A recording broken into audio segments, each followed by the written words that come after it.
زکوٰۃ تو اصلاً جی ریاست کا حق ہے۔ دنیا کے اندر آج تک جو سب سے بڑا ظلم انسانیت پہ ہوتا چلا آیا وہ یہ تھا کہ اللہ نے جس کو طاقت دی ہوئی تھی، اس نے چونکہ ریاست کو چلانا ہوتا تھا نا، تو اس کے لیے لوگوں ہی کی جیب سے وہ پیسہ لیتا تھا۔ اور اگر آپ تاریخ پڑھیں تو انسانیت کے اوپر جو سب سے بڑا ظلم ہوا ہے، اللہ تعالیٰ نے جب ہمیں دنیا میں بھیجا تو ہماری جان، مال، آبرو سب کو تحفظ دے دیا، لیکن مال میرا تھا، میرا حکمران آ کے مجھ سے زبردستی لے جاتا ہے، تو وہ زیادتی کرتا تھا۔ ایک طرف زیادتی ہوتی تھی، دوسری طرف ضرورت تھی، ریاست چلانی ہے، اس کا نظم چلانا ہے، اس کا تحفظ کرنا ہے، تو کیا کیا جائے؟ تو انسانوں نے کبھی بھی اس معاملے میں قائم بالقسط ہو کر انصاف کے ساتھ معاملہ نہیں کیا۔ چنانچہ آپ یہ دیکھیے کہ ورسائے کے محلات میں جب چاندی کے وقت کم ہو جاتے ہیں تو وہ حکمران نمک پر بھی ٹیکس عائد کر دیتا ہے۔ ابھی بھی یہ صورتحال ہے، یعنی ٹیکسیشن کے جو معاملات ہیں یہ قائم بالقسط نہیں ہے، انصاف کے ساتھ نہیں ہے۔ اس کی وجہ یہ ہے کہ آپ نے جو آپ کی ضروریات تھی وہ خود فیصلہ کر کے بڑھا دی ہے۔ میرا ملک جو ہے وہ دنیا میں امن بھی لائے گا، جنگیں بھی کرے گا، یہ بھی کرے گا، اور اس سب کے لیے مال میری جیب سے لے گا، تو یہ زیادتی ہے، یہ ظلم ہے، یہ نہیں ہو سکتا۔ تو اللہ تعالیٰ نے کہا کہ میرے جو ماننے والے ہیں وہ اگر حکومت میں پہنچتے ہیں تو وہ یہ کام نہیں کر سکتے کہ کسی کے مال میں جو چاہیں جا کے اٹھا لیں۔ جو مال میں مقرر کر رہا ہوں اتنا ہی مال لیں گے اور اس میں ملک چلائیں گے، اور جب آپ اتنے ہی مال میں چلائیں گے تو آپ دیکھیے ہر ملک انسانوں کی طرح فیصلے کرے گا، ہر ملک جا کر دوسروں کے محلے میں چودھری بننے کی کوشش نہیں کرے گا، کیونکہ اس کو پتہ ہے کہ میں تو مال لے نہیں سکتا۔ تو اس معاملے میں اللہ تعالیٰ نے زکوٰۃ کی مدات مقرر کر دی ہے، اور وہ اصلاً حکمران کا حق ہے، وہ زبردستی بھی لے سکتا ہے ہم سے آ کے، اور ہمیں یہ کہہ دیا ہے کہ تمہارے لیے ناگزیر عبادت ہے، اس کے پیروں میں رکھ کر آؤ جا کر، یہ اللہ کا حکم ہے اور اس سے اسٹیٹ چلے گی۔ تو زکوٰۃ تو اصلاً حکومت نے لینی ہے، انفاق ہے،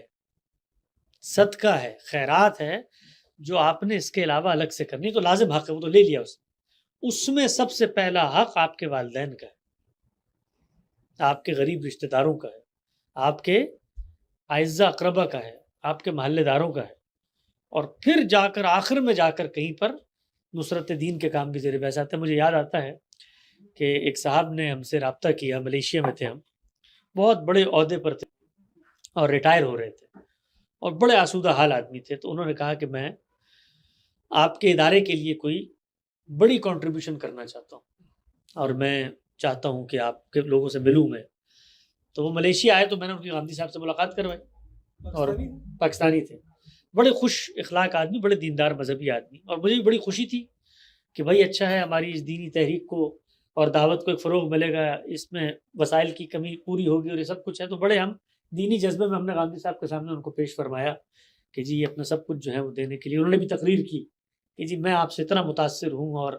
آپ کی فکر نے میرے اندر یہ تبدیلی کر دی ہے، لہٰذا میں یہ کئی کروڑ روپے اس زمانے میں، انہوں نے کہا یہ میں آپ کے ادارے کے لیے وقف کرنا چاہتا ہوں۔ تو جو پہلا سوال گاندھی صاحب نے ان سے پوچھا وہ یہ تھا کہ اتنا بڑا فیصلہ آپ کرنے جا رہے ہیں، آپ نے اپنے رشتہ داروں سے مشورہ کیا؟ کیوں؟ کیونکہ اس مال پہ پہلا حق تو ان کا تھا، یہ میری دعوت اور میری تحریک اور میری تبلیغ کا کام تو نفلی کام ہے۔ تو ہمارے یہاں یہ تصور بالکل الٹ گیا ہے کہ دعوت دین کے کاموں کو ہم اصلی زکوٰۃ، خیرات، صدقات، عطیات کا مستحق سمجھتے ہیں، وہ اصل میں آپ کے خاندان، آپ کے رشتہ دار، آپ کے اعزا اور قریبی حلقے اس سے متعلق ہے، اصلاً اس سے متعلق ہے۔ تو یہ مسلمانوں کی بڑی بدقسمتی ہے، خاص طور پہ ان ملکوں میں جہاں پر آ کر ان کا پورا زور ادارے بنانے میں اور یہ بڑی بڑی مسجدیں تعمیرات کرنے میں اور اسلامک سینٹر بنانے میں۔ حالانکہ ہونا چاہیے کہ نماز کی جگہ وہ بنائیں، ہر محلے میں ہو، چھوٹی چھوٹی جگہ وہاں لوگ نماز پڑھیں اور ان چیزوں پہ خرچ کریں۔ یہاں پر ہماری ساری کی ساری توجہات وہ اس دینی نظم کو قائم رکھنے میں چلی جاتی ہے، موقع ہی نہیں ملتا کہ آپ اپنے ارد گرد غریب نادار لوگوں کو دیکھیں۔ تو آپ نے فرمایا کہ رشتہ دار اور بالوالدین، اللہ نے کہا سب سے پہلے والدین ہیں